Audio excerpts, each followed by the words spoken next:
Oi, oi, oi, meus amores! Tudo bem com vocês? Boa noite. Estamos ao vivo aqui. Ai, acabei de receber uma informação aqui do Instagram falando que logo, logo pode ser que eu não consiga mais fazer lives. Ai, gente, porque falou aqui que só vai dar para fazer live daqui a um tempo quem tiver mais de 1.000 seguidores.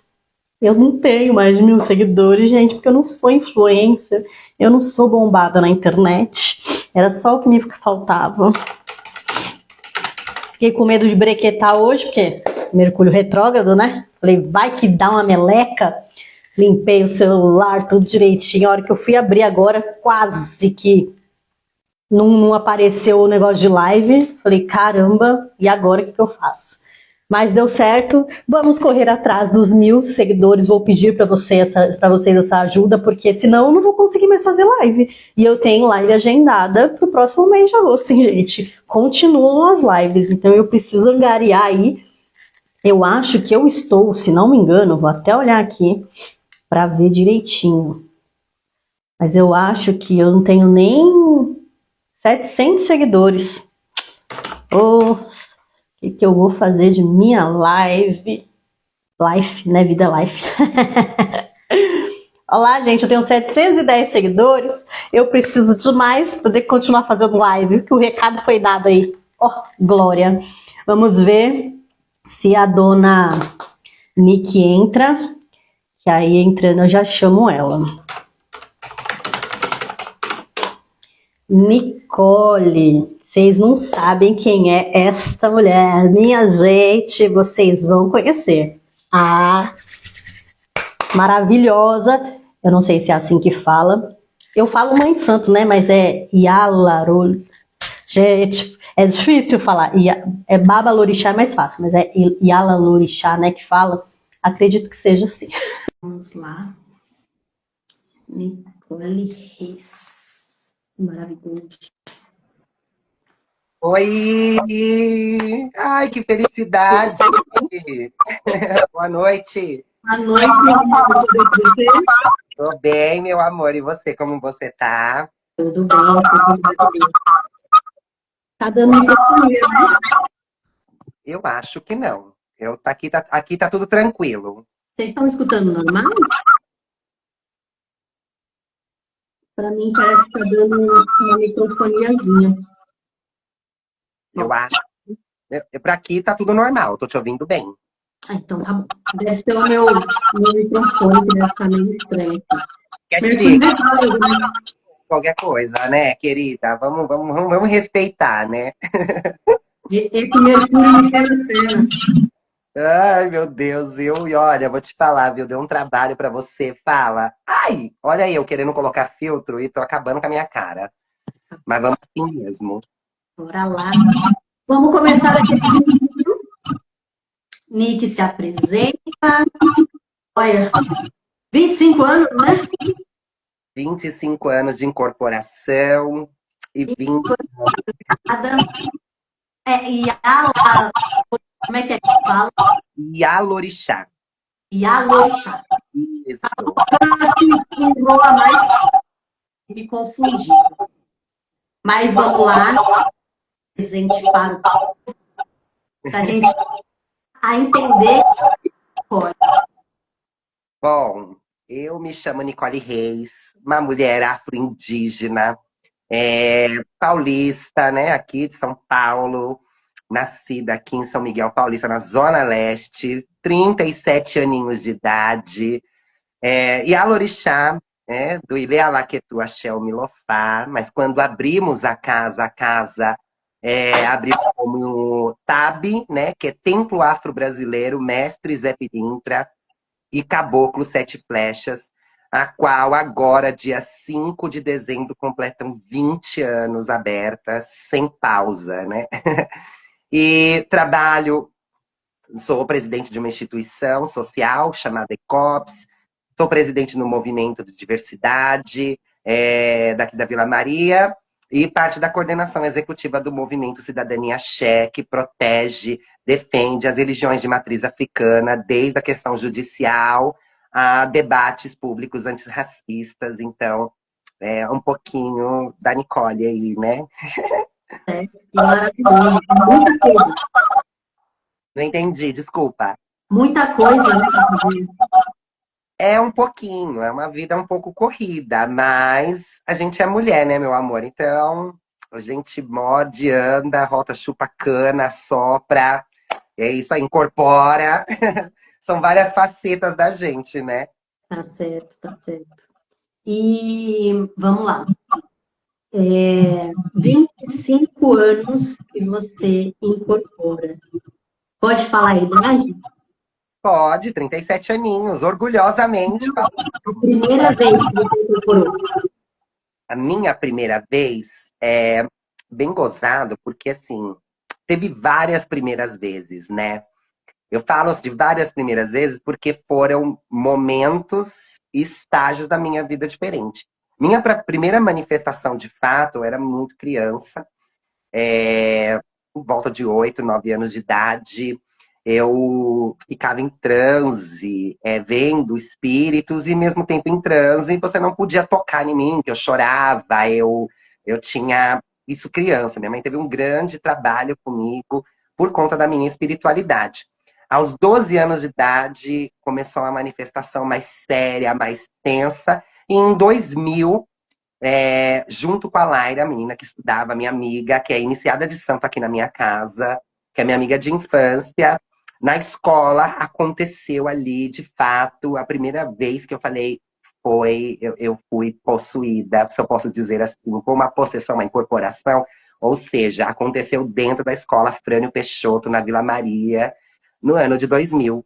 E ali começou esse tumulto dessa minha amiga, dessas duas minhas amigas e companheiras de vida aí por 25 anos. Então, de fato, que eu lembro, a primeira incorporação que eu lembro é essa, né? Mas eu já acontecia manifestações espirituais e eu não tinha uma certa consciência nesse tempo que era manifestações espirituais, né?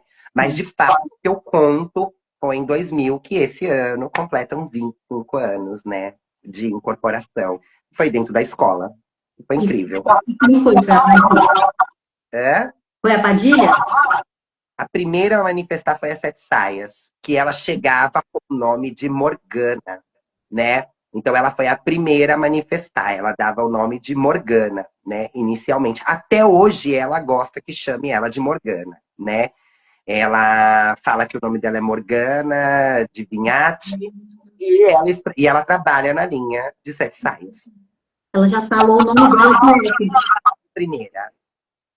De primeira. Já chegou pedindo batom, já chegou pedindo roupa, já chegou gritando com todo mundo, já chegou falando para a Laira que ela seria a mãe dela no futuro, que ela trabalharia com ela no futuro.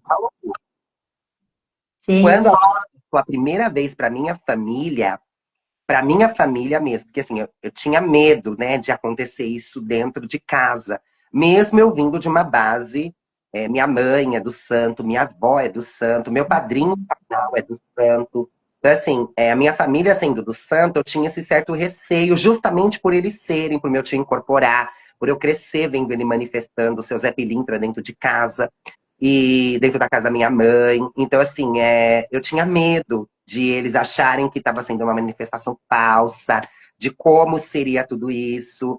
Então, eu tinha muito, muito, muito medo de falar isso para minha família. Aí ela chegou no ano de 2005, que fazem 20 anos que ela se apresentou para minha família, no Natal. Em plena festa de Natal. Deu meia-noite, estourou champanhe, a gata apareceu, já dando um bom close dela, gritando com todo mundo, dizendo sou eu, e botando ordem no barraco. Babado. as 7 saias. Saias. Sim, Entendi. o que acontece? Meu tio carnal sempre cuidou dela, né? Ele sempre disse que ela era minha guardiã. Para entender, para a gente contextuar, meu tio carnal, ele tem basicamente 45 anos dentro do santo. Ele é sacerdote de Quimbanda, né? Nasceu, cresceu, se criou em Quimbanda. Babalorixá dele é lá de Itabuna, seu Zé dos 14. que foi quem... Seu Zé dos 14 era filho de Sete Saias, que ela pegava ele e levava ele pro meio da rua. Ela acontecia com ele, com seu Zé dos 14, né? E ele era o sacerdote do meu padrinho, Karnal, que é irmão da minha mãe, meu tio Karnal, né? E ele é meu padrinho de igreja, de batismo. E meu padrinho, ele assentou Padilha e sempre disse desde criança que Padilha era a minha guardiã. Então, assim, lá com meus 8 anos de idade, ele já fazia trabalhos para ela, cortava para ela, assentou ela, fazia obrigações para ela, né? E ela, de fato, para ele, até hoje, ela nunca se manifestou para ele, né? Padilha foi aparecer também, eu com 12 anos, eu comecei a ver ela de capuz preto, andando pela casa, andando pelo ambiente. Eu chorava, eu gritava, fazia um escarcéu, porque eu sou uma boa filha de Oxum, então tudo era um drama, tudo era um drama para mim, né? E aí, quando foi em 2000, ela, junto com a Sete Saia, apareceu primeiro, dando o nome de Morgana, e ela se apresentou não dando o nome dela. Sempre muito séria, muito fechada, de poucas palavras, dizendo que chegaria o momento que ela ia se apresentar. Para a minha família, nessa mesma data, que marcou dezembro, né, de 2005, ela se apresentou para minha família e foi a primeira vez que ela falou o nome dela. Ela era Maria Padilha e que ela seria a governanta da casa, ela quem ia mandar na coisa toda, né? Tanto que Sete Saia ainda tem essa questão dela e de Sete Saia, que Sete Saia obedece ela naquelas, mas obedece ela, presta conta para ela e ela é a nossa grande líder aqui da casa. O nosso axé, assim, se coloca no chão por ela, porque foi ela quem construiu tudo que nós temos, desde base espiritual, aconselhamento, a estrutura da casa, o que é Exu na nossa casa, né? E ela é a nossa grande rainha, né? E Sete Saia é a nossa verdadeira trabalhadeira, a garota de pau para toda obra. Que delícia. E assim, você já deu um spoiler, né? Como que é a Padilha? Lembra de estar tomando um negocinho, piriri? Claro. Então vamos. Então, eu sou fumanta, e ainda tem outro compromisso depois, que eu já te falei, mas enfim, a gente precisa estar bem. Mas é isso. Vamos lá. O que eu perguntei para você. Você já teve. Como que é a sua infância? Se é inconsciente, consciente ou semi-inconsciente, se sempre foi inconsciente, se for inconsciente, e se você lembra como que era na época que você era consciente, com o pessoal e com você, e Sete Saia com o pessoal e com você. Então, o que eu aprendi dentro da espiritualidade é que são estágios, né? É o que eu ensino aqui em casa. Então, assim, eu vou falar em base do que eu ensino, do que eu vivencio, tá? Do que eu vivenciei. O que eu aprendi a entidade, ela inicia acoplada, né, nos nossos chakras, né? Ela se liga com a gente pelas costas. Num dado tempo, ela passa a nossa lateral. Num dado tempo, ela toma a nossa frente. Quando a gente vai chegando na idade mais madura, faz 50, 60, ela vai recuando novamente para as costas, né? É isso que a gente prega aqui em casa, a gente ensina como estágios espirituais. E eu acredito piamente nisso porque eu passei na pele por isso. O início da minha incorporação era muito complicado. Por quê? Porque eu relutava com aquilo porque eu não acreditava que aquilo estava acontecendo comigo no início. Eu tinha completa visão de tudo. Era tudo muito claro, era tudo muito evidente. E assim, eu não sabia se eram ações minhas, se eram ações do guia. Então eu me perdia, eu ficava achando que aquilo. E muitas das vezes eu confrontava essas forças, né? Eu, no auge dos meus 15, 16, 17 anos, eu confrontava essas forças falando: não é possível que vocês existam, porque eu sei que sou eu que estou aqui. Claramente sou eu que estou aqui. Só que involuntariamente eu tinha impulsos e uma memória, assim, eu tinha uma visão, uma memória, que parece que todas as informações estavam todas conjuntas aqui dentro. Ai, fulano, betano, não sei o quê, fala aquilo, fala aquilo, fala aquilo. E eu ficava louca com aquilo, assim. Aquilo dali demorou muito tempo, assim. Eu digo tempo, assim, de uns 10 anos para eu entender dentro da minha mente como que funcionava esse mecanismo espiritual, né? E de acordo, eu falo que a prática leva à perfeição. E como era uma atividade muito contínua, sempre acontecia essa questão, manifestação espiritual, desde quando eles se apresentaram, eles nunca pararam de vir em terra. Então aquilo começou a tomar uma proporção, primeiro, de convencimento para comigo. Acho que aquela coisa de realização, do que ela falou aconteceu. E aí eu acho que esse trabalho mútuo, esse trabalho da entidade com o meu trabalho, ali, nessas manifestações, mesmo descrendo delas, vou deixar bem claro, né? É, aquilo começou a fazer sentido dentro de mim de alguma maneira. Quando eu me entreguei de fato para aquilo, que foi no auge dos meus 21 anos de idade, que eu me entreguei de fato para aquilo de corpo e alma, eu comecei a parar de ter lembranças, ou seja, eu voltava da incorporação e aquilo absolutamente ficava como se fosse um sonho que eu tentasse lembrar e eu não lembrava, eu puxava na mente, tinha flashes, até chegar ao dado da minha incorporação atual. E assim, é tudo muito rápido. Eu senti a manifestação, estou sentindo ali o momento da incorporação, e quando eu tomo por mim, aquilo já acabou.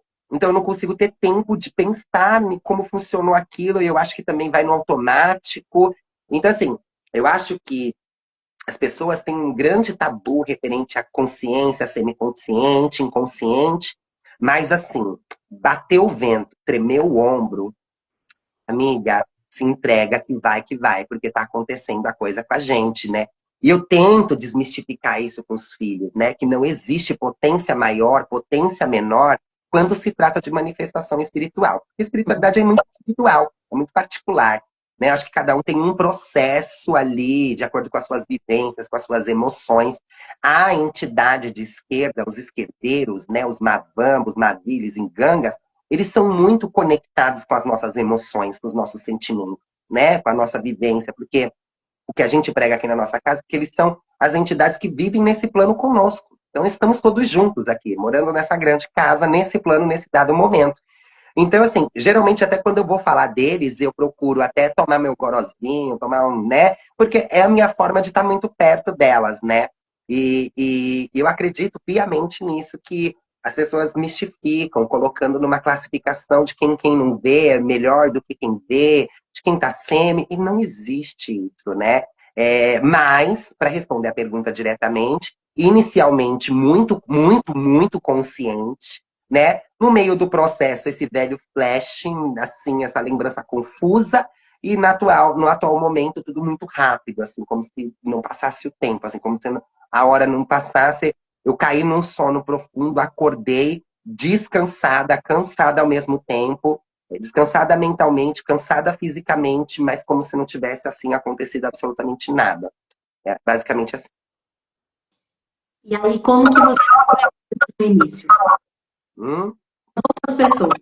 Tipo, você já falou que a Padrinha é mais séria. A Sete Saia, eu já conheço, mas não falo. Então, o que eu vejo em Padilha, né? Antes eu tinha muito comparativo, né? Eu ficava olhando para outras Padilhas falando, e aí? Ela tem que se parecer, porque aí eu via Padilhas tão soltas e virando barracão e dançando e se jogando. E eu falava, gente, não é possível, eu não estou incorporando essa mesma entidade. Não é possível. Porque assim, independente de 25 anos, assim, de eu estar dentro da espiritualidade, eu procuro ser muito franca com todas as minhas emoções, porque um dia eu fui meu filho, né? Eu não cheguei nesse lugar hoje. Ah, eu sou a mãe de santo. Eu cheguei nesse lugar passando por um processo. E esse processo é tão importante quanto o resultado, né? Então, tadinha, eu ficava comparando, eu ficava olhando, eu falava, gente, não é possível. Eu não estou incorporando o mesmo guia, deve ter alguma coisa errada, até eu entender falange e essência, né? E ancestralidade. E Padilha é sempre muito retraída, muito séria, de poucas palavras, não gosta de dançar, detesta festa, absolutamente antissocial, minha rainha, que eu amo, mas muito direta no que ela quer fazer. Ela vem em terra, ela faz, ela acontece e ela vai embora. né? Muito direta, muito certa do que ela veio fazer.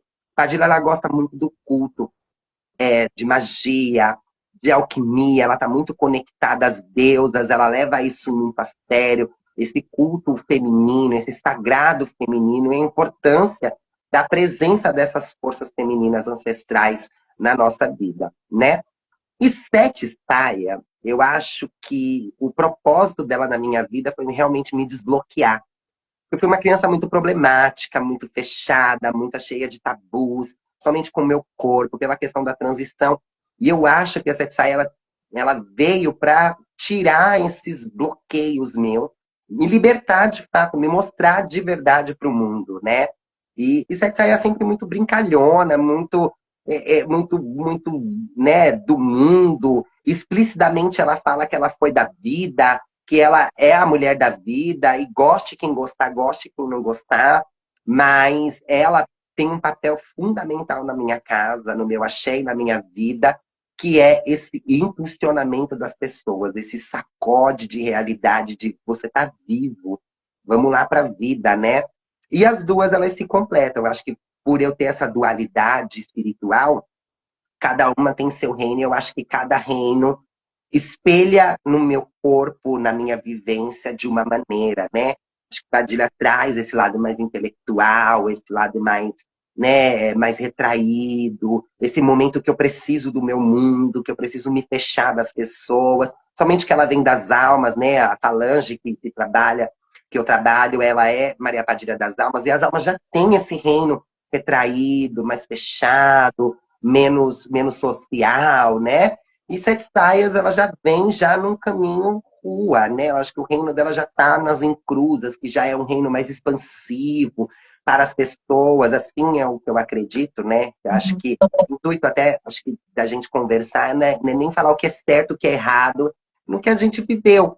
E no que eu acredito, né? Então, acho que as duas têm esses dois pesos importantes, né? Na vida. Eu falo muito aqui na pessoal isso, que então, as almas que não é a mesma que vem através de você, você não é a mesma que eu estou com relação a isso, uma falange é gigantesca. Como você falou que o nome das Sete Saias é Morgana, ela trabalha na falange das Morgana. Ou seja, que vão ter outros Sete Saias que têm os seus nomes, só não falar.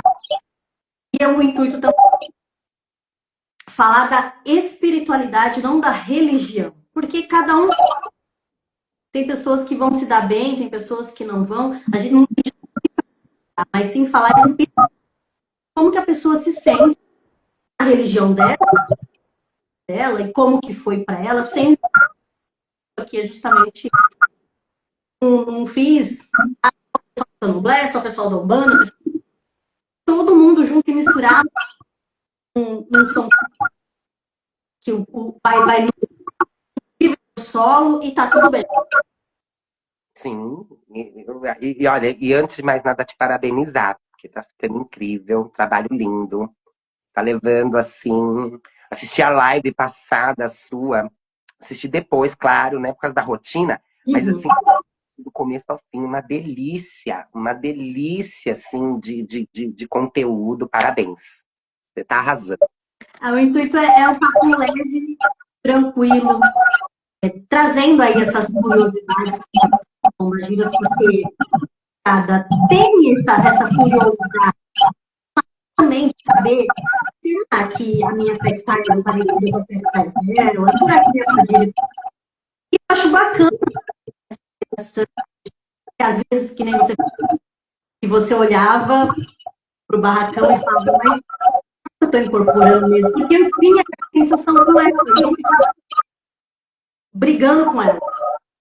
As pombas giram, a senhora logo eu, e se fosse eu dançando, pra mim, não, eu não danço, eu danço a hora que eu quero, eu não gosto de abraçar todo mundo, você tem que ser dentro de abraçar, você tem que saber que dar carinho, só nos tapas, eu questionava ela, Tá, só na pedrada. Então é engraçado a curiosidade. A Vanessa falou que tá dando umas cores. De vez Eu em tô quando, sentindo mesmo. e realmente, de vez em quando, dá uns picotinhos. Então, eu tô sentindo, mas é aquilo que eu falei, o raio do Mercúrio retrógrado, porque eu não fiz nada disso. Até tirei o microfone. Meu Deus. Eu achei que o problema era o microfone, mas não. Mas só tá dando uns pequenos picotes. Mas tá dando pra escutar. Tá dando pra escutar bem, só dá umas cortadinhas. Aí se eu perguntar pra você de vez em quando, fala de novo, é só por conta disso. Bom, a Padilha, a pedindo batom, a Padilha foi do mesmo jeito que descobri, foi mais. Nada, olha, ela primeiro começou chegando em terra de costas para as pessoas, ela não olhava para as pessoas, e só o meu irmão mais velho tinha acesso a ela. Assim, só meu irmão. Hoje meu irmão mais velho é babalaô, de Fá, né? Para você ver o quanto, dentro da mesma família, o quanto a espiritualidade é individual, né? Ele é babalaô de Fá, meu irmão mais velho. E ele era o único que se aproximava dela, assim, era a única pessoa que ela conversava e através dele ela mandava os recados, né? Ao contrário de Sete Saias, ela não pediu roupa, batom, joia, nada disso, assim. Ela somente vinha de costas, uma vez ou outra, dava duas, três palavras para o meu irmão, dar um recado para geral, não abraçava as pessoas e ia embora. Assim, era muito. E quando era na escola, ela nunca chegava em público, assim, não, ela não vinha, né? A Saia também não, ela me pegava, radiava, vinha. Eu falo que era por conta realmente da minha inexperiência, da idade, né? Porque isso não é corriqueiro, eu ensino para os filhos de santo. Acontece, mas não é corriqueiro, não é o normal. O normal é você ter esse autocontrole espiritual, né? Uhum. Mas eu acredito, como eu era muito jovem, não tinha muito controle, também não era uma pessoa que queria frequentar religião, ainda tem mais essa, que eu detestava, assim, eu falava que não era para mim isso, eu não queria ser isso de maneira nenhuma, assim, eu relutei todo momento da minha vida porque eu falava, não quero ser do santo, não quero espiritualidade, não quero incorporar, não quero nada disso para minha vida. Detalhe. E Padilha nunca quis nada, assim. Porém, ela sempre teve muito requinte, muito bom gosto, né? Para beber, ela nunca foi assim, de qualquer coisa agradar ela. Sempre teve muito requinte, sabe? E quando foi passando o tempo, quando a gente assumiu a casa de fato, quando o terreiro, o tempo realmente abriu, que ela começou a tomar conta da casa, começou as exigências, né? Aí começou as exigências dela, o que ela queria, o que ela gostaria de beber. Mas o que eu acho mais lindo nela é o respeito dela para com o meu corpo, sabe assim? Quanto ela respeita meu corpo. Porque teve momentos de eu, assim, de ter trabalhos, ela tinha que vir trabalhar, e eu doente, resfriada, gripada, ou com dor, e ela se propor a não beber, ela se propor a não fumar. Muitas das vezes fazer um chá de ervas para ela, ela tomava ali no trabalho, mas isso sempre foi muito lindo nela, né? Agora, para as Tetsaia, geralmente, eu acho que a dona Padilha cuida do meu corpo para ela estragar, né? Porque assim, para ela eu tenho que estar bem, né? Porque assim, ela é pau pra toda a obra. Então, assim, se for pra ela sentar, ela vai tomar a madrugada inteira. Ela é bem espírito bandoleiro real, assim. Ela se deixar, entendeu? Mas, é claro, como eu falei, né? Geralmente, quando eu sei que eu não estou bem, assim, eu nem trago ela em terra. Assim, eu falo, hoje não tem condições, porque eu sei que meu estado físico não vai dar conta do estado do que ela vai querer fazer, entendeu? Então, Eu tem lembro, esses dois equilíbrios, né, entre uma e outra. eu lembro que a Vanessa falava que Hum. ali no feira, eu fui, né?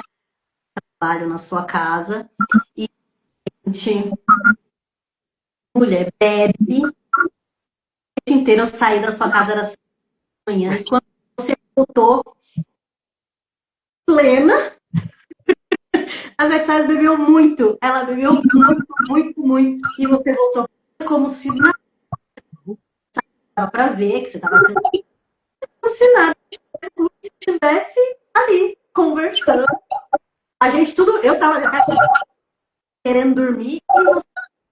Falei, cara, como pode? A Vanessa falou, eu falei pra É uma energia para dar e vender, assim.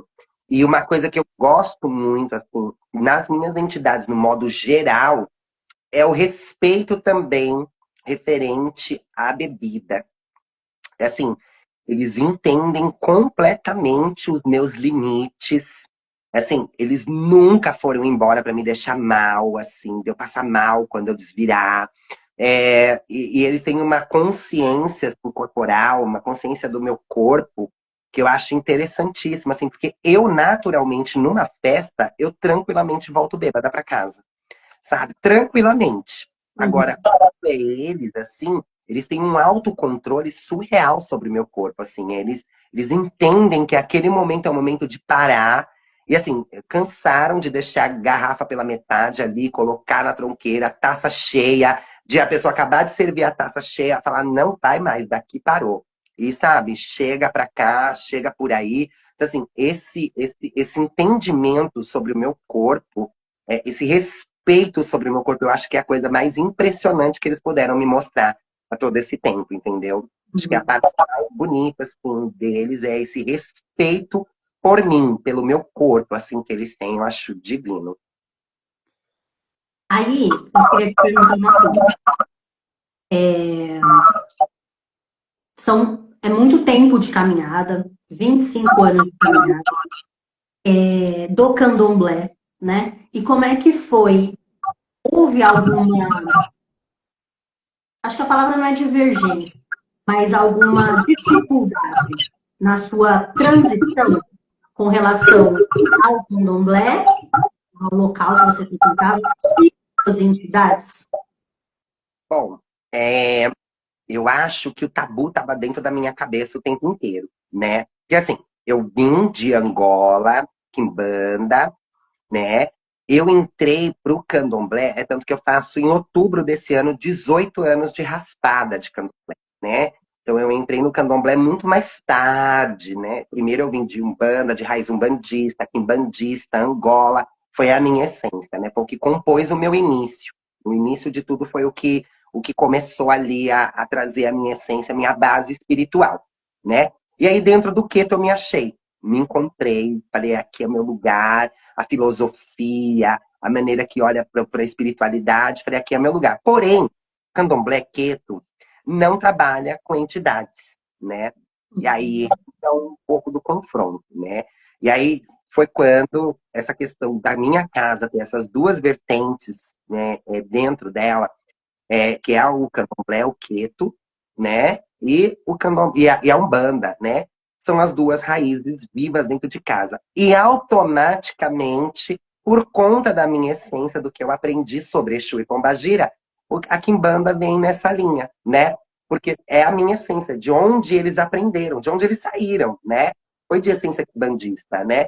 Então, aí começou a trazer a minha essência. Mas os maiores desafios que eu encontrei, primeiro foi comigo, né? Eu tinha esse grande, como eu falei, eu era uma criança muito retraída, muito fechada, né?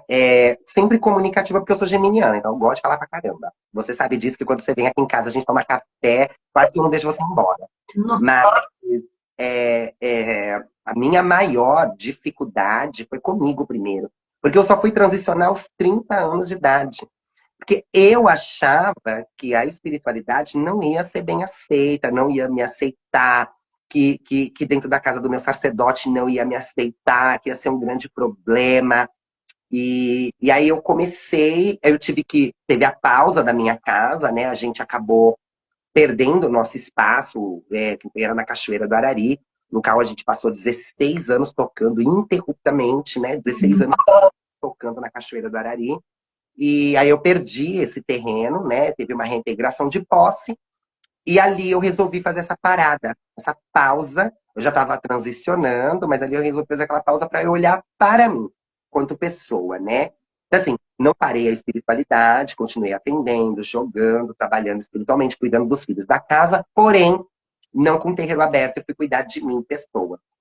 E foi aí que eu comecei a entender quem era a Nicole, de fato, né? E quanto a minha cabeça foi a minha inimiga durante todo esse processo, né? Quando eu retomei e eu me apresentei para a sociedade do candomblé como Yalorixá, foi um grande choque. E ali eu comecei a sofrer diversos ataques e preconceitos, né? E até hoje ainda existe essa questão de mulher trans e travesti, homens trans, como Yalorixás, como Babalorixás, ocupar. Existe essa grande luta ainda, né? Que é uma das vertentes que o movimento Cidadania Axé vem brigando, que é a gente, né, ser reconhecido como somos, de fato, né, de verdade. E aí entra toda essa cartilha do candomblé, toda essa cartilha de ancestralidade, tradição, que na verdade é um preconceito disfarçado de tradição. Mas na casa do meu pai, eu tenho que dizer isso assim, que foi um processo, foi doses homeopáticas que eu fui dando no meu pai, de olha, né, eu não sou Wesley, que eu não tenho problema nenhum em falar sobre isso, né? Eu não sou Wesley, eu sou Nicole, né? Então eu fui dando essas doses homeopáticas no meu pai. E aí aconteceu de eu chegar a primeira vez de saia no fundamento da casa, e meu pai prontamente me deu um grande abraço, falou: finalmente você colocou essa saia, você tem que ser quem você é. E aí eu tomei coragem de participar da primeira festa de baiana, de saia, que foi, assim, acolhida pelos meus irmãos de santo, apoiada por eles, apoiada pelo meu sacerdote, que tem 79 anos de idade e 56 anos de casa, 55 anos de seu capa preta na vida dele. Então, assim, eu sou muito feliz por isso. Mas eu perdi filhos de santo. Filhos de santo saíram da minha casa porque falaram que não ia conseguir me ver, não ia ter mãe de santo travesti. Eu fui para terreiros onde eu fui, assim, uma chacota no meio do terreiro, né? Fui maltratada, entre linhas, muito civilizadamente, mas eu me senti mal ao ponto de ir embora no meio da festa. E ainda tem esses desafios, né? As pessoas ficam olhando, porque o corpo trans é um corpo político. Aonde eu chego, não tem como eu disfarçar. Não tem como eu falar assim, eles vão me achar mulher ou vão me achar. Não, eles vão olhar para minha cara e vão falar, ela é travesti. E eu tenho orgulho disso, né? E eu tenho orgulho da minha ancestralidade, de Chica Manicongo, assim, a primeira travesti espiritual conhecida no território brasileiro. Então, assim, tenho orgulho disso, mas é um desafio. Mas o primeiro desafio foi meu. E as minhas entidades, logo da minha transição, quando de fato eu incorporei isso, prontamente na próxima incorporação, quando o seu Zé Pilintra me pegou, que também é uma outra entidade que eu amo, que é um dos grandes guerreiros daqui da minha casa, ele já estava me chamando de filha. Então, assim, e as entidades de outras casas, a mesma coisa. Ontem eu estava lá no Pai Luciano, e os guias, mãe, mãe, mãe, mulher, como você tá bonita. Então, assim, não era eles, não eram os deuses, não era a ancestralidade. Pessoas definindo, né? E acho que a maior decepção minha foi eu entender que era um preconceito disfarçado de tradição, né? É claro, o candomblé tem seus tabus, tem seus credos, tem seus itãs, tem sua tradição. Existem coisas que eu não vou ter como estar femininamente, assim, estar a mulher ali à frente, né? Vai ter atos e atos, igual eu não posso ocupar cargos que são, de fato, direcionados para mulheres, porque tem todo um credo físico, corporal, sobre o útero, sobre o não útero, sobre as deficiências ou eficiências do corpo feminino, os ônus e o bônus. A gente tem que entender que existem essas questões dentro do candomblé. Mas o que a gente veste não é a nossa espiritualidade, né? A roupa não faz o guia e não faz o ser. Então, foi esse processo. Foi difícil. Que lindo, porque lindo assim, você sofreu o mártir, mas a questão de você que o preconceito é humano, não é das entidades. E tem uns dogmas aí justamente por causa e não só isso, mas tal, né? Que bom, de uma forma que tem você aí para estar abrindo para todo mundo que tá. Aí você é uma maravilhosa, com uma casa, com uma de 25 entidades, com uma casa que está em pé, que tem filho, e essa mulher multi, que é você, várias coisas dando conta. Obrigada, amor. Obrigada, é recíproco. E eu queria te perguntar uma coisa. Vamos supor, eu faço essa pergunta para questão de você acha que com relação ao espírito, a incorporação na Quimbanda, no Candomblé. Só refaz o pedacinho que deu uma cortadinha. Se você acha que tem diferença da apresentação do espírito no Candomblé na Umbanda. Então, ó, Má, a gente tem que também contextualizar a história. Eu acho que, assim, é muito importante. A gente não pode, claro, dentro daquilo que eu aprendi, a gente não pode abandonar a história, né? Primeiro, para a nossa concepção, que são esses espíritos, né? Para depois a manifestação desses espíritos, como ela acontece aqui com a gente, né? Porque, assim, a incorporação de hoje, pelo que eu assisto, pelo que eu vejo, de casas que eu visito, eu noto uma grande diferença da incorporação de antigamente, né? Não tem melhor e nem pior, nem mais forte, mais fraco, não existe isso. Existe uma grande diferença em épocas, em tempos que as coisas estão acontecendo. Mas o candomblé, ele é um culto a orixá, né? Então, assim, ele não é um culto a entidades. E quando a gente vai falar de ancestralidade, a gente vai louvar Baba Egum, a gente vai louvar os nossos ancestrais, pessoas, né, que passaram pela Terra, só que em forma de espírito ancestral do outro lado, sem que ele, de fato, se manifeste, né? Então lá, a gente já tira o candomblé da incorporação de entidades, tá? A gente já coloca o candomblé mais ligado ao orixá, né? Agora, porque existe o candomblé de Angola. O candomblé de Angola e o candomblé de... Tem algumas casas de Congo, né? Que são casas que trabalham com entidades que já são mais do meio da Angola, né? E aí Angola traz isso pra gente, né? Inicialmente, do que a gente se tem conhecimento, Bangila já vem de Angola, né? Vem Bangila, lá era conhecido como Bangila, mulheres que eram à frente do tempo, militantes, que ia para cima, que era contra o patriarcado, muitas sim marginalizadas, porque a partir do momento que elas não se encontram na sociedade, a maneira de viver é na marginalidade. Então elas vêm para o Brasil com esse culto e a gente pega ali, né, a mesa da Jurema, pega o culto de Jurema, que traz ancestralidade indígena misturada com ancestralidade afrodescendente, que aí transforma eles em mestres, né? Em grandes catimbozeiros, né? E também tem a parte do quiumbo, do povo, né? Do povo de Quimbundo, que chega no Brasil e se transforma em duas vertentes de quimbanda, com Q, que é o curandeiro, com K, que é o feiticeiro, né? A gente tem essas vertentes. E aí o que acontece? O que eu noto na Umbanda, eu tenho um pouquinho de problema com a maneira que é enxergada Exu na Umbanda, Mavamba, essas entidades. Por quê? Porque eu acredito que romantizaram esses guias de uma forma, embranqueceram essas entidades, né? E aí essas entidades, elas já não são mais aquelas mulheres comuns do dia a dia, que ia contra o sistema, que eram marginalizadas, elas passam a ser colondinas, condessas, rainhas, né? Aí ninguém mais incorpora, com todo respeito, aquela Zé Ninguém que ia contra o sistema na rua, brigava e marginalizada, que sofreu, que amarraram ela, jogaram viva dentro do rio.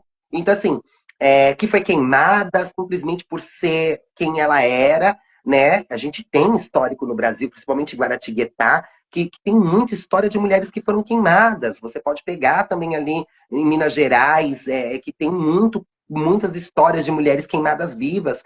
Por enquanto tempo a gente não está falando só da Europa, a gente não está falando só das bruxas de Blair, a gente está falando também do Brasil, que aconteceu aqui no nosso território. Então, assim, a Jurema resgata essas mulheres, transforma elas em mestras, né? E que são mulheres, assim, altamente potentes dentro da sociedade. Então, a gente não pode perder isso quando a gente fala de incorporação, né? E aí na Umbanda, eu sinto, quando eu trabalho ainda com a Umbanda, mas eu sinto essa romantização do não palavreado, no não vocabulário, dessa gourmetização de roupas, né? Aí o candomblé entra e começa a trazer essa questão de Exu muito potente, de Mavambo. Porque o candomblé atual, eles trabalham com Exu e Pombagira. Eles entraram dentro do candomblé atual, de algumas casas que não são tradicionais. Então, assim, tem tradição, mas trabalham também com esquerda, com Exu e Pombagira. Minha família tem isso mesmo. Na minha família, tanto trabalha com esquerda, mas é feito no Angola, num outro tipo de trabalho. Mas acontece. E aí eu vejo que o candomblé traz essa essência desses espíritos novamente. Mas a Quimbanda é o grito, né? A Quimbanda, ela dá esse berro, esse recado de, ó, quem tá vindo aqui são esses ancestrais potentes que vão brigar contra o sistema. Eles continuam vivos mesmo pós tudo isso para brigar contra o sistema. Então, assim, cada, cada eixo, cada espiritualidade tem essa questão. E a Umbanda, eu acho que ela romantiza isso, gourmetiza isso, embranquece isso. E aí eu vejo que a incorporação na Umbanda é mais sucinta, mais regrada. Eles colocam Exua naquela caixinha ali, que ele fica parado com uma velhinha dando passe, consulta, não fala palavrão, né? Você pega a Quimbanda, essa entidade que vem com aquela força, com aquela fúria, que vem arrebentando tudo, e dentro do candomblé, essa questão mais descendente, aquela entidade mais africanizada, aquela entidade que vem mais com seu conhecimento ancestrálico africano, que ela vai vir nesse meio termo, meio livre, meio condensada, meio encaixada, né? Então, eu acredito que, para mim, na minha visão, na minha experiência, foi o que aconteceu comigo. Em cada linha, eu senti uma forma diferente dessas manifestações. Até porque, se na Umbanda ele embranquecer, entre aspas, né? O espírito ele vai ter que respeitar o padrão daquela casa, que foi colocado naquela casa, né? Então, meu filho tá aqui, então tá bom, eu não vou falar palavrão. Agora, se ele pode vir de uma forma mais literal. Uhum. Sim, eu acredito piamente nisso, assim. Porque o que acontece? As entidades, elas, como eu falei, elas são parte da gente. Assim eu acredito, né? São partes nossas. Então elas se enquadram também diante do espaço, né? Elas vão respeitar aquele ambiente de alguma maneira, vão respeitar aquele ambiente de alguma forma, né? Mas eu acho que o que você não pode é domar a essência daquela força, né? Você tem que ajudar aquela força a melhor encontrar a forma do corpo do filho, para que elas entrem numa conexão, igual um rádio. Você vai colocar naquela frequência, que eles trabalhem na mesma frequência, o médium, né, o filho, a pessoa e a entidade. Mas eu entendo que existe essa doutrinação, que é importante em muitos casos ter essa doutrina, mas eu ainda olho para a Umbanda, não é uma crítica, mas cada um tem sua forma de trabalhar e eu super respeito todas elas. Acho que toda manifestação de fé ela é válida, mas gourmetiza, né? Ele quebra essa essência natural da entidade. E assim, a entidade tem que dançar, a pombagira tem que girar, ela tem que gargalhar. Então, assim, eles vão colocando um padrão que talvez não é o padrão da sua padilha, não é o padrão da minha. E assim, aí a gente fica o médium iniciante, ele fica numa cobrança, que ele fala, por que eu não estou fazendo tudo aquilo? Então assim, aí você já quer aquela roupa cheia de coisas, sabe? E às vezes a gente nem quer nada daquilo. Ela tá assim, ela fala, gente, isso aqui pra mim é uma grande porcaria. Eu não tô nem afim de tudo isso, entendeu?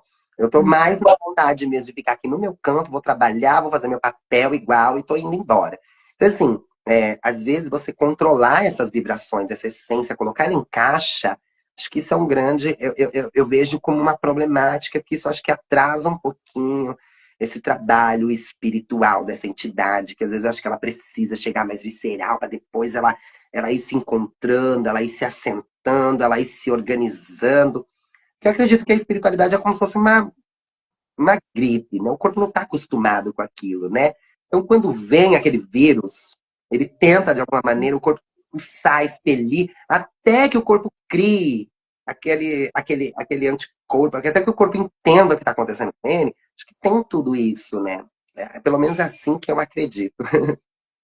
Eu tô adorando, porque isso aqui tá sendo.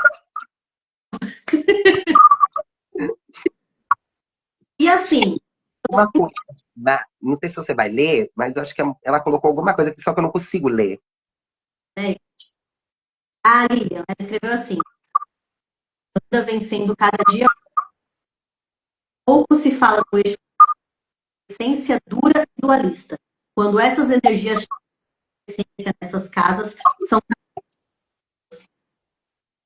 Você consegue entender que às vezes assim, eu acho que falta essa questão, né, igual a Lilia pontuou aí, o quanto falta essa questão de eles entenderem essa força, né? Que aí, às vezes, trata aquilo como um quiumba, expulsa aquilo da pessoa, tenta expulsar, vira de fato aquela igreja evangélica que não consegue lidar com aquela energia, com aquela força, vira aquele templo maluco. Então, assim, eu acho que quando a gente entende essas essências, que vão ter entidades que vai estar torta no chão, babando mesmo, a essência daquela força. Você não pode pegar ela e tentar gourmetizar ela, que eu acho que é isso que acontece. Ah, o Exu tem que estar de pé, ele tem que estar bonito, ele tem que ser formoso, ele tem que falar bem, ele tem que ser meio malandro, meio, sabe, ele tem que falar com a voz rouca. Então, assim, as pessoas colocam essas forças numa caixa que eu acho que isso impede desse avanço da espiritualidade, avançar, que aquele espírito ele cumpra de fato o papel que é dele, que é a essência dele, né? Porque as pessoas ficam nessa questão de evolução, que é outra coisa que, desculpa, eu também não acredito. Eu não acredito em evolução. Porque, assim, eu acredito que a entidade não é um Pokémon. Eu acredito que a entidade não vai chegar num lugar de Deus.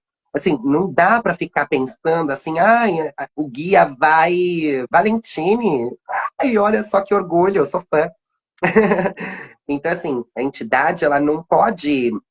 As pessoas não podem achar que a entidade tem que ficar passando por um processo de evolução, que ela vai chegar num estágio que vai para o céu depois, que vai para o mundo das luzes. Assim, eu não sei aonde as pessoas querem, e ficam colocando cada vez uma régua mais alta, que o médium vai se cobrando, falando, a entidade vai chegar quando naquele patamar? Quando ela vai chegar naquele grau de evolução? Uma evolução inexistente, né? É uma evolução, assim, que ela é contaminosa, ela é prejudicial para o psicológico do médium. Ele vai tentando colocar naquela régua a entidade naquele lugar que ela tem que ser aquela guia que vai evoluir. Mas evoluir para quem? Para onde? Para quê? Acho que ele vai passar a sua trajetória, fazer o que ele de fato vai fazer, aprender o que ele tem que aprender em forma espiritual e se encaminhar para onde ele deve se encaminhar ou não também. Ou ele continuar sendo eternamente aquela energia e, enfim, são questões que a gente vai entrar em vários outros pontos que eu viajo muito com isso e eu não acredito de nenhuma forma em evolução, assim, nem para o humano, nem para espírito, nem para ninguém, assim. Porque já pensou você falar assim, eu vou evoluir, eu vou parar de evoluir. Ah, então quando eu chegar do lado de Deus, estou na perfeição? Que perfeição é essa que a gente está buscando, né?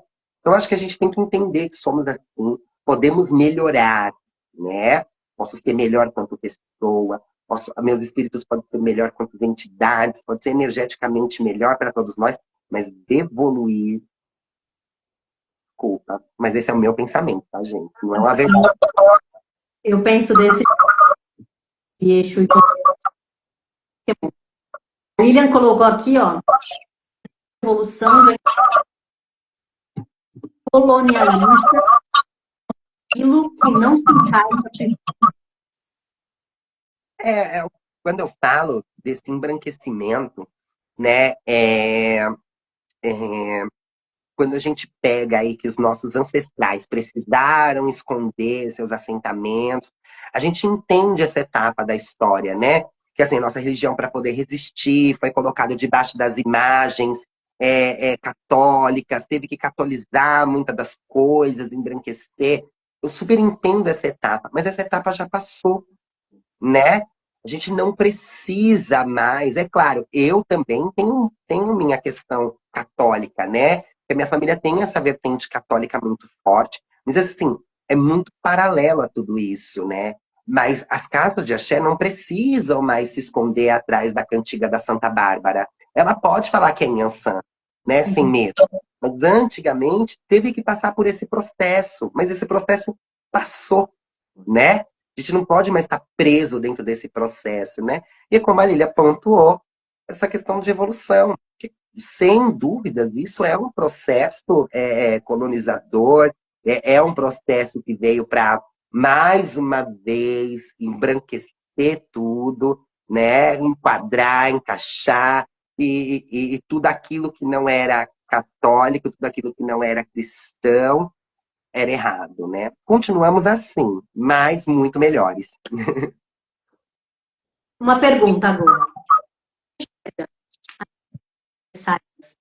Também como sua Não entendi. Desculpa.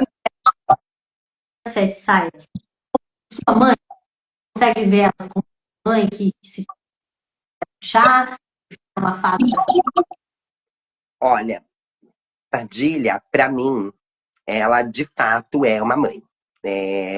Assim, não tenho outra classificação para ela, né? Padilha é e sempre vai ser minha mãe, né? Ela sempre eu vou ter esse olhar para ela como o daquela que vai me ensinar, que vai me pontuar, mas também que vai fazer com que eu me torne cada vez melhor quanto Yalorixá e quanto pessoa. Isso sem dúvidas, né? Sete Saias, eu vejo nela a minha irmã, minha melhor amiga, uma parte muito preciosa minha que eu tive que anular. E ela resgata isso com muito vigor, né? Então, Sete Saias, para mim, ela é minha irmã, minha parceira, minha companheira do crime, sabe? Aquela que vai enterrar o corpo para mim, você tá entendendo? Aquela que ela vai fazer, vai esconder ali aquele corpo pra me defender. Assim, eu vejo nela uma parceria muito grande. Eu tenho muito essa parceria com a Sete Saias, assim, ela é muito minha amiga, muito a minha companheira, assim, quando eu tenho questões muito pessoais minha, é com ela, assim, que eu procuro no Ibá, com ela que eu procuro desabafar. E eu tenho uma linguagem bem chucra com ela, né? Então, assim, nós duas se trata muito de amiga mesmo, sabe? Uhum. Cadê o respeito? Não, essa é a nossa forma de se respeitar. Eu e ela, a gente se entende dessa maneira. Já a Dona Padilha, eu já falo até diferente, que é Dona Padilha, né? Então, já a Dona Padilha, né? Já ela, eu já olho essa figura é, da matriarca, né? Da mãe, da que vai estar ali para realmente falar, não é por aí não, e se você for, é pau no saco mesmo, né? Sem medo de ser feliz, tu vai tomar um cacete, né? Eu tenho, vou abrir uma coisa aqui para você, eu tenho aqui, ó, no meu rosto, Uhum. 8 pontos, né? Eu quebrei um determinado resguardo, né? Muito importante na minha vida, e eu quebrei esse resguardo. Passaram-se, assim, uns 6, 7 meses pós o ocorrido, e Dona Padilha chegou. E ela simplesmente quebrou uma garrafa de 51 no meu rosto. Eu tomei 8 pontos no rosto. E ela disse pra mim que toda vez que eu olhasse pra minha cara, eu iria lembrar de nunca mais descumprir regra, né? E desde então, virei uma menina regrada.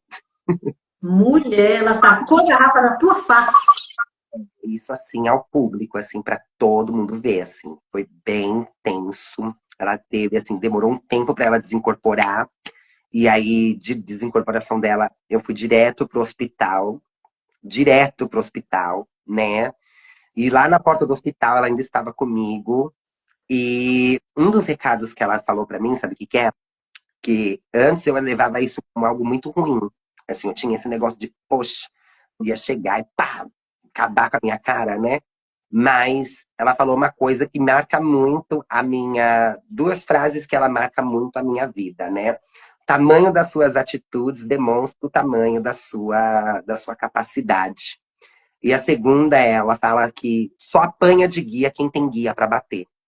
Então, são duas coisas assim que me marcam bastante, né?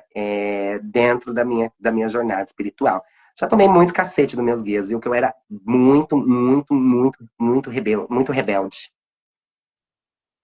Ai, que coisa linda. Já são 9 horas. A senhora Nick tem compromisso. Eu adorei, aprendi muito. Ai, sou vítima, não é qualquer coisinha, né? A Lilian.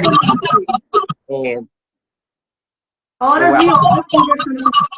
eu amei. Só posso dividir uma outra coisinha antes? Ó, é, assim, para os filhos de Padilha, um conselho que eu deixo das pessoas que carregam Padilha, né? As pessoas que carregam Padilha, busquem sempre. Ela fala muito entre linhas. Padilha é bem aquela que taca a pedra ontem para acertar depois da manhã, né? Então ela é uma entidade com grau espiritual e ela tem muitas vertentes, igual o seu Zé Pilintra, né? Ela tem as almas, porque tem algumas entidades que não têm tantas vertentes assim, ela já tem almas. Existe Maria Padilha das Almas, Maria Padilha da Figueira, Maria Padilha da Sete Encruzilhada, Maria Padilha do Cruzeiro, Maria Padilha do Cabaré, né? Então, assim, o que eu deixo mesmo de recado é que, assim, entendam as entrelinhas dessa entidade, não a force a nada, deixe ela dentro da sua própria natureza. E aqueles que carregam 7 saias, meus pêsames, mentira. Aqueles que carregam 7 saias, olha, aprendam que ela é a entidade que sempre vai extrair de você aquilo que você perdeu no meio do caminho, né? Ela sempre vai te resgatar, vai te trazer de volta vai trazer aquele ser humano que você deixou para trás de volta para o caminho. Então era isso. Maravilhoso. Eu quero. Fala, você já falou, mas aonde é? Ah, se tem a gente. Na Zona Norte, a Sanã é o que eu sei. Olha, nosso axé se chama Ilealaquetu Axé o Milofá. No Instagram você encontra como @o Milofá, tá? Nossa casa, ela fica localizada na rua Florinda Barbosa, no Jaçanã, na zona norte de São Paulo. Inclusive, todos convidados para dia 5 de dezembro vai acontecer a festa dos 20 anos da nossa casa, todos muito convidados. Agora, no dia 26 de julho, tem a nossa gira de Preto Velhos, que eu quero você aqui com a gente na gira de Preto Velhos, né? Vai acontecer no dia 26. Pode procurar a gente. Quero agradecer a todos os filhos do Axé que estão aqui, amigos, pessoas que passaram pela live, quem vai assistir depois de já ter acontecido. Parabenizar você mais uma vez. Eu sou uma fã do seu trabalho. Não é demagogia. Acho sua espiritualidade linda, seu conhecimento lindo, sua missão linda. Saber que você está fazendo isso é um serviço social e religioso. Entenda que você é luz. E que Exu grandemente abençoe sua vida. Eu super agradeço. Saiba que você Você. que são culpados que eu fiz com você, jogando ao longo, que foi maravilhoso. Uma próxima, algo que você acha muito importante do agradeço de eu sei o quanto você é ocupada e agradeço de Muito obrigada mesmo. Um beijão a todos que puderem estar aí. E eu que agradeço. E quando quiser, me chama, que a gente faz outra, a gente conversa, a gente faz tudo. Tá. Beijo. Beijo, meus amores. Tchau pra todo mundo que esteve aqui. Tchau. Beijo.